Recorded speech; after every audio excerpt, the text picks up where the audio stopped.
Hi hello ನಮಸ್ತೆ, welcome back to my channel golden moments with Ramita. ಹೇಗಿದ್ದೀರಾ ಎಲ್ಲರೂ? ನೀವೆಲ್ಲರೂ ಚೆನ್ನಾಗಿದ್ದೀರಾ ಅಂತ ಭಾವಿಸ್ತಾ ನಾವು ಕೂಡ ತುಂಬ ಚೆನ್ನಾಗಿದ್ದೀವಿ. ಇವತ್ತಿನ ರೆಸಿಪಿ ಕ್ರಿಸ್ಪಿ ಆದಂಥ ಪಡ್ಡು ಚಟ್ನಿ.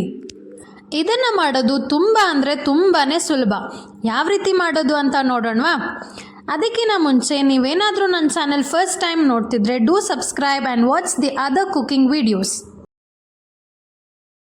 ನಿಮ್ಮೆಲ್ಲರಿಗೂ ಗೊತ್ತಿರೋ ಹಾಗೆ ಪಡ್ಡು, ದೋಸೆ, ಇಡ್ಲಿ ಈ ರೀತಿ ತಿಂಡಿಗಳನ್ನ ಮಾಡೋಕ್ಕೆ ಹಿಂದಿನ ದಿನವೇ ನೆನೆ ಹಾಕ್ಕೋಬೇಕು.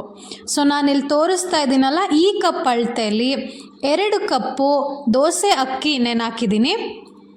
ಅದರ ಜೊತೆಯಲ್ಲಿ ಅದೇ ಕಪ್ಪಿನ ಅಳತೆಯಲ್ಲಿ ಅರ್ಧ ಲೋಟ ಉದ್ದಿನಬೇಳೆ, 1 ಸ್ಪೂನ್ ಮೆಂತ್ಯ, 4 ಸ್ಪೂನ್ ಸಬ್ಬಕ್ಕಿ ಇಲ್ಲ ಅಂದರೆ ಸ್ಕಿಪ್ ಮಾಡಿ, ತಂಪು ಅಂತ ಹಾಕಿದ್ದೀನಿ ಅಷ್ಟೆ. ನಂತರ 1 ಸಣ್ಣ ಕಪ್ ಅಳತೆಯಲ್ಲಿ ಅವಲಕ್ಕಿ. ನಾನು ಮೀಡಿಯಮ್ ಸೈಜ್ ಅವಲಕ್ಕಿ ಯೂಸ್ ಮಾಡ್ತಿದ್ದೀನಿ. ಅವಲಕ್ಕಿ ಇಲ್ಲ ಅಂದರೆ ನೀವು 1 ಸಣ್ಣ ಕಣ್ಣಿ ಅನ್ನನೂ ಹಾಕ್ಕೋಬೋದು, ಇಲ್ಲ ಪುರಿ ಹಾಕ್ಕೋಬೋದು. ಅಕ್ಕಿ, ಉದ್ದಿನಬೇಳೆ, ಮೆಂತ್ಯನ ನೀಟಾಗಿ ವಾಶ್ ಮಾಡಿಕೊಂಡು ಬೆಳಗ್ಗೆನೇ ನೆನೆಸಿಟ್ಟಿದ್ದೀನಿ. ಅವಲಕ್ಕಿ ಮಾತ್ರ ರುಬ್ಬೋ ಟೈಮಲ್ಲಿ ರಾತ್ರಿ ರುಬ್ಕೋಬೇಕಾದ್ರೆ ಅವಲಕ್ಕಿ ಹಾಕ್ಕೊಂಡು ಎಲ್ಲ ರುಬ್ಬಿಟ್ರೆ ಈ ರೀತಿ ಬ್ಯಾಟರ್ ಇರುತ್ತೆ.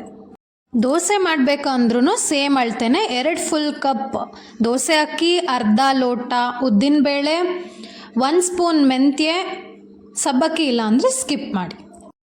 ಹಿಂದಿನ ದಿನ ಬೆಳಗ್ಗೆ ನೆನೆ ಹಾಕಿ ರಾತ್ರಿ ರುಬ್ಬಿಟ್ಕೊಂಡು ನೆಕ್ಸ್ಟ್ ಡೇ ಬೆಳಗ್ಗೆ ಹಿಟ್ಟೆಲ್ಲ ಫರ್ಮೆಂಟ್ ಆಗಿ ತುಂಬ ಚೆನ್ನಾಗಾಗಿತ್ತು.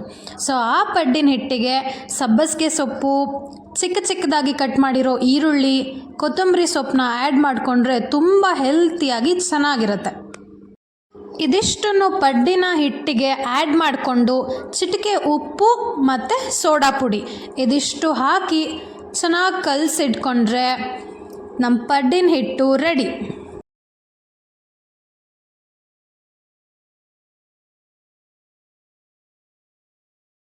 ಜೊತೆಲೇ ಅದಕ್ಕೆ ಮ್ಯಾಚ್ ಆಗೋ ರೀತಿಲಿ ಕಾಯಿ ಚಟ್ನಿ ಮಾಡ್ಕೊಳ್ಳೋಣ. ತೆಂಗಿನಕಾಯಿ ಚಿಕ್ಕದಾಗಿ ಕಟ್ ಮಾಡಿ ಇಟ್ಕೊಂಡಿದ್ದೀನಿ, ಶುಂಠಿ, ಬೆಳ್ಳುಳ್ಳಿ, ಹಸಿಮೆಣಸಿನ್ಕಾಯಿ ಸುಟ್ಟಿಟ್ಕೊಂಡಿದ್ದೀನಿ. ನಂತರ ರುಚಿಗೆ ತಕ್ಕಷ್ಟು ಉಪ್ಪು, ಕೊತ್ತಂಬರಿ, ಕರಿಬೇವು, ಕಡಲೆ ಮತ್ತು 1-2 ಏಲಕ್ಕಿ ಇದಿಷ್ಟು ಹಾಕ್ಕೊಂಡು ರುಬ್ಕೊಂಡ್ರೆ ಘಮ ಆದಂತಹ ಕಾಯಿ ಚಟ್ನಿ ರೆಡಿ ಆಯಿತು. ಈಗ ಪಡ್ಡು ಹಾಕ್ಕೊಳ್ಳೋಣ. ಪಡ್ಡಿನ ಕಲ್ಲಿಗೆ ಚೂರೇ ಎಣ್ಣೆ ಹಾಕ್ಕೊಂಡು ಸವರ್ಕೊಂಡು ಮೀಡಿಯಮ್ ಫ್ಲೇಮಲ್ಲಿ ಪಡ್ಡು ಹಾಕಬೇಕು. ನೀವು ಹೈ ಫ್ಲೇಮಲ್ಲಿ ಇಟ್ಟರೆ ಒಳಗಡೆ ಎಲ್ಲ ಬೆಂದಿರಲ್ಲ. ಅದಕ್ಕೆ ಮೀಡಿಯಮ್ ಫ್ಲೇಮಲ್ಲಿ ಇಟ್ಕೊಂಡು ನಿಧಾನವಾಗಿ ಪಡ್ಡು ಹಾಕ್ಕೊಂಡು 1 ಸೈಡ್ ಬೆಂದಾದ ನಂತರ ತಿರುಗಿಸಿ ಹಾಕಿ ಇನ್ನೊಂದು ಸೈಡ್ ಬೇಯಿಸ್ಕೊಂಡ್ರೆ ಕ್ರಿಸ್ಪಿ ಆದಂತಹ ಪಡ್ಡು ರೆಡಿ ಆಗುತ್ತೆ.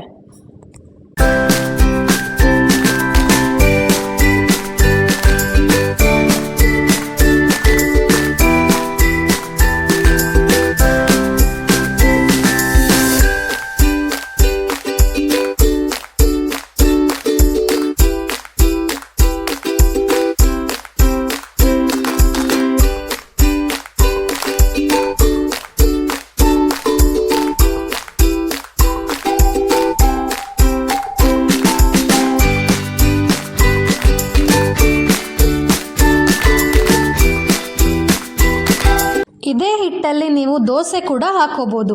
ನೋಡಿದ್ರಲ್ಲ ಎಷ್ಟು ಚೆನ್ನಾಗಿ ಕ್ರಿಸ್ಪಿಯಾಗಿ ಪಡ್ಡು ಚಟ್ನಿ ಮಾಡ್ಕೊಂಡ್ವಿ ಅಂತ. ನೀವು ಟ್ರೈ ಮಾಡಿ ಹೇಗಿತ್ತು ಅಂತ ಕಮೆಂಟ್ ಬಾಕ್ಸಲ್ಲಿ ತಿಳಿಸಿ. Thank you for your precious time. Lots of love. ಮತ್ತೊಂದು ಹೊಸ ವ್ಲಾಗ್ ಜೊತೆ ಸಿಗ್ತೀನಿ. Stay tune. Do subscribe golden moments with Ramita YouTube channel.